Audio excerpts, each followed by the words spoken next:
sudah tahu jimunai fakta masalah ini. Jadi sudah tahu waktu masyarakat semua. sudah kota dewa. Ini sudah Masyarakat. masyarakat sudah berbahasa Indonesia. Mulai digoda.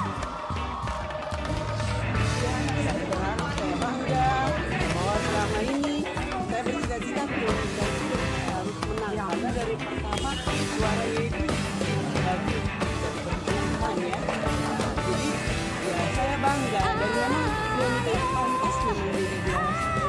Tapi kita bisa menilai dari cara menyampaikan bahasa masuk di sekelilingnya, terus dia bisa mengontrol suaranya. Jadi saya yakin dan percaya bahwa kita menjadi diva.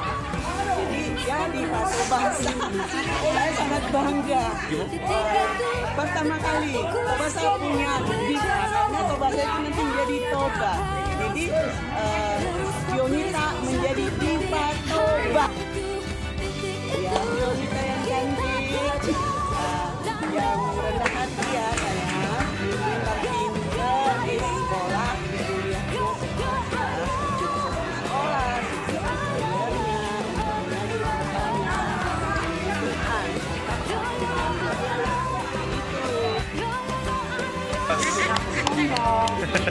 Oke, makasih.